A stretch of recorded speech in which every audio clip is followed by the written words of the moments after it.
Et yo les Képra, je vous retrouve aujourd'hui pour cette nouvelle vidéo et au programme du jour, les Messor Barbarus 7 reines. Une colonie que vous adorez, et je sais qu'il y a pas mal de choses qui sont dites à ce sujet, par rapport aux Messor Barbarus, notamment le fait qu'il y ait plusieurs reines dans une colonie en élevage. Qu'est-ce qui se passe? Elles sont décrites comme monogynes, et pourquoi elles s'accepteraient en élevage? Mais justement, il y a pas mal de décrits sur les réseaux, notamment à ce sujet, pas mal de gens qui affirment des choses sans savoir, sans apporter de preuves scientifiques ni rien, et malheureusement, ça peut vraiment mener à parfois même des disputes qui sont vraiment inutiles à ce sujet, et franchement, on pourrait éviter. Et donc, le but de cette vidéo est de vous montrer en fait que ces Messor polygynes en élevage, elles sont pas sorties de nulle part en fait. Sachez qu'il y a déjà des écrits à leur sujet qui datent de plus de 30 ans, des études menées par des gens du métier qui ont donc les capacités de répondre à ces vraies questions, surtout d'étudier le fait, d'observer, de constater, et je vais donc vous en parler dans cette vidéo. On est donc sur une étude menée par Eric Provost et Philippe Cerdan, qui a été réalisée en France, à l'époque à Marseille, donc directement, je vais vous dire tout de suite la source, au laboratoire d'éthologie donc de Marseille. Je ne vais pas rentrer dans les détails de la provenance, etc. Je ne peux pas vous mettre plus d'informations à l'image, en fait, j'aurais pu très bien vous montrer l'article, mais celui-ci est protégé par des droits d'auteur, et donc je ne vous montre que la version affichée sur internet directement, que vous pouvez tous retrouver et que je vous mettrai dans la description. Cependant, ce que je peux faire, c'est qu'ayant lu l'article, je peux vous en parler, voir qu'est-ce qu'ils ont fait, pourquoi ils parlent de Messor polygynes, etc., les tests menés. Alors, ce qui est intéressant, c'est que justement, ils ont testé en laboratoire beaucoup de choses à leur sujet, et l'article dit donc que ces colonies sont durablement polygynes, les ouvrières s'occupent de toutes les reines de la même manière, les reines n'ont aucun comportement agressif les unes envers les autres, et n'ont pas de territoire individuel. L'état des ovaires de la reine montre qu'ils participent tous au développement de la colonie, et donc là c'est une étude de Philippe Cerdan de nouveau et de Lee, et bref. Et donc il parle ensuite des Messor Barbarus, les colonies sont monogynes, donc en nature, ça on le sait, cependant, en élevage, il y a donc cette particularité, le fait qu'elles s'acceptent sans aucun problème et vivent durablement, ils le précisent. Ils ont donc constaté également que tout le monde comme je viens de le dire. Bref, je vais utiliser des mots simples pour que tout le monde puisse comprendre exactement ce qu'il en est. Mais en gros, il démontre dans cette étude, et donc cette étude, c'est très bien en soi, cette expérience aussi, cette expérimentation, que effectivement, en élevage, Messor Barbarus est polygyne. Ce n'est pas sorti de nulle part en fait ceci, c'est réel, c'est-à-dire que tout le comportement et la façon dont dont la colonie se comporte, les ouvrières s'occupent de toutes les reines, etc. C'est exactement ce que résume le fait d'être une colonie polygyne, avec plusieurs reines, etc. Bref. Alors, je comprends totalement qu'il y ait des débats sur les réseaux sur le fait que ce soit peut-être perturbant pour certains, le fait d'accepter que, effectivement, les Messor Barbarus en élevage, et je répète élevage, s'acceptent de manière polygyne, qu'en nature c'est décrit comme monogyne, j'en suis totalement d'accord. Personnellement, moi je n'y vois aucun inconvénient de faire ce genre de choses, d'essayer tout simplement de mener à bien un élevage avec différentes reines.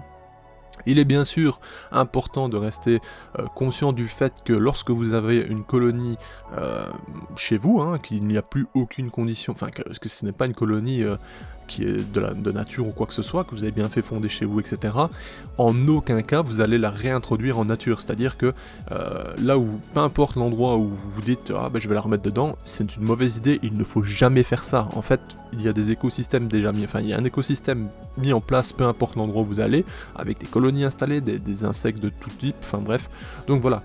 Bien entendu, restez lucide, à aucun moment une colonie dont vous ne voulez plus, qu'elle soit polygyne, monogyne ou quoi que ce soit, faut la remettre en nature, jamais de la vie. Bref, ça c'était juste une petite chose, une petite parenthèse à respecter, parce que bien entendu, à partir du moment où vous avez fait cet élevage, il faut en aucun cas le relâcher en nature, bref. Pourquoi, me direz-vous? En fait c'est tout simplement pour ne pas bouleverser l'écosystème déjà établi, tout simplement donc, et ne pas introduire soudainement une colonie qui va consommer je ne sais combien de choses, qui pourraient nuire aux autres colonies en place, etc. Bref. Alors, ça c'est une parenthèse, c'est juste pour dire que qu'importe l'espèce, ne le faites jamais, et ce pour les colonies exotiques, etc., qui sont pas du tout endémiques à vos régions, bref. Il faut pas se dire, parce que je l'ai trouvée dans mon jardin lorsqu'elle a essaimé, elle y retournera quand elles seront 10 000. Non, ça c'était une mauvaise affaire. Bon bref, revenons sur le sujet justement des polygynes. Alors dans cette expérience hein, que ces personnes ont fait, d'ailleurs en 1990, je ne sais plus si je l'avais dit, mais donc ça remonte à mine de rien, ils ont constaté également d'autres choses, que le fait... à nouveau, hein, attention, je vais modifier leurs écrits pour que ce soit compréhensible pour tout le monde. Je ne prétends pas que ce soit difficile à comprendre pour des gens les termes scientifiques, hein, loin de là. Hein. Je veux simplement dire qu'il y a des jeunes qui regardent cette chaîne et qui vont pas comprendre certains termes, et donc je vais parler de manière très simple et très fluide.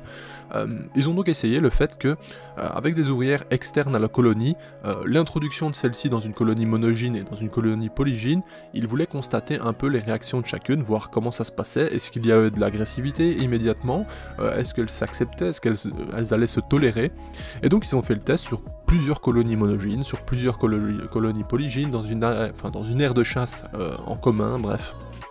Et donc ils ont constaté que l'introduction de fourmis extérieures à cette colonie, chez les colonies monogynes, généralement dans je ne sais plus combien de pourcents des cas, mais énormément en soi, ça se résumait à une agression des ouvrières de la colonie sur l'individu extérieur, que ça menait généralement à sa mort peu de temps après. Bref. Par contre, chez les colonies polygynes, ce qu'ils observent, c'est que il y a une tolérance qui est bien plus haute, en tout cas des ouvrières de la colonie dans laquelle a été introduite l'individu, donc dans une aire de chasse bien entendu. Elles ont tendance à être moins agressives, donc dans les premiers temps on peut observer les mandibules bien ouvertes, etc., voire une certaine agressivité, sans pour autant mener à une agression réelle au fait où elle veuille vraiment la mettre à mort, et on peut constater dans certains cas même qu'il y a tout simplement un léchage des ouvrières qui se fait, et que l'ouvrière introduite obtient donc par la même occasion, on va dire, l'odeur coloniale. Et donc ils ont observé, parce que en fait ils ont bagué hein, ces petites fourmis au niveau du pétiole, donc je n'ai pas de photo de comment ça a été réalisé, mais dans les éléments donnés c'est comme ça, bref, donc bagué, je ne sais pas comment ils ont réellement fait, est-ce que c'est un petit fil, est-ce que c'est un petit... Enfin bref, je sais pas, bref. Mais en tout cas, ils savaient les reconnaître. Et ce qui est intéressant, c'est qu'il y avait une certaine acceptation qui se faisait justement dans les colonies polygynes, qui n'était pas le cas dans les colonies monogynes. Et ça, c'est intéressant, parce que donc le constat est que, bon, dans de termes vraiment modifiés à ma façon, les colonies monogynes, en fait, savaient qu'il n'y avait qu'une reine et qu'une odeur. Vous voyez un peu l'idée ? Tandis que les colonies polygynes, certes il y avait plusieurs reines, mais ils avaient une tendance à accepter et potentiellement on pourrait interpréter ça sous une forme de doute. On croise une ouvrière, tiens elle a une autre odeur, mais est-ce que ce serait pas quand même de notre famille? Enfin, vous voyez un peu l'idée. Alors bien entendu, je suis désolé pour les puristes et les gens du métier, ils vont se dire mais ils massacrent vraiment les termes, mais le but étant que tout le monde comprenne, hein, parce qu'ici ce n'est pas une chaîne scientifique, c'est vraiment de l'élevage, de la passion de base. Donc voilà, je modifie volontairement les termes, j'en suis désolé pour ceux qui sont vraiment puristes. Si vraiment le contenu vous fait mal aux oreilles, bah, quittez cette chaîne, je suis désolé. Mais en tout cas, j'espère que tout le monde a compris. Le résumé donc, c'est que effectivement, les colonies, enfin les Messor Barbarus s'acceptent dans certaines conditions. Il précise d'ailleurs dans ce document, hein, dans cette expérience, que dans un certain nombre de cas, l'acceptation se fait très facilement lorsque c'est des reines issues des semages. Donc voilà, elles essaiment dans une région par exemple d'1 kilomètre, ils les récoltent à ce moment-là et elles vivent très bien toute leur vie ensemble quand elles ont été récoltées à ce moment précis. Il y a d'autres tests qui sont faits, notamment sur le fait qu'elles soient mises en place depuis un certain temps, une aire de chasse en commun, et parfois ça arrive qu'elles se rejoignent naturellement. Donc voilà, il y a vraiment beaucoup de choses à lire, sur les Messor Barbarus. D'ailleurs je vous invite à le faire, hein, si vous voulez regarder dans Google School par exemple, etc. Vous avez énormément d'articles qui parlent des Messor Barbarus, de plein de comportements qu'elles ont, enfin bref, il y a moyen de se documenter de dingue sur l'espèce.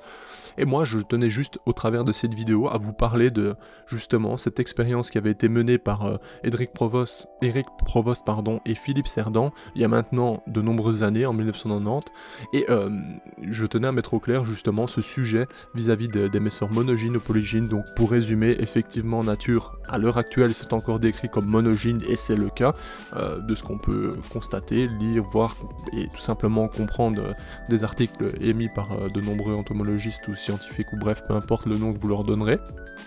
Et en élevage, jusqu'à preuve du contraire, les Messer barbarus peuvent être polygynes effectivement, avec vraiment un comportement qui ressemble vraiment à toutes sortes de fourmis polygynes en soi, donc l'acceptation de toutes les reines, pas de territoire précis, les ouvrières s'occupent de tout le monde, elles pondent tout en même temps, bref vous avez compris l'idée. J'espère en tout cas que cette vidéo n'a pas été trop compliquée à comprendre, j'espère que ça vous a aiguillé, donné des informations que vous n'aviez peut-être pas, j'espère que ça vous a plu tout de même, d'amener justement des preuves scientifiques de la sorte. Je ne sais pas comment cette vidéo va être perçue par les gens, j'espère en tout cas que ça vous aidera et que ça vous plaira en tout cas. Je ne prétends pas être un scientifique, loin de là, je ne suis qu'un simple amateur, mais j'adore ce que je fais et donc je voulais amener quelques précisions. Sur ce, bye l'équipe, à la prochaine. Hey, si toi aussi tu as apprécié la vidéo, n'oublie pas de t'abonner, de laisser un like, voire un commentaire, ou même de nous suivre sur les réseaux. Merci et à bientôt l'équipe.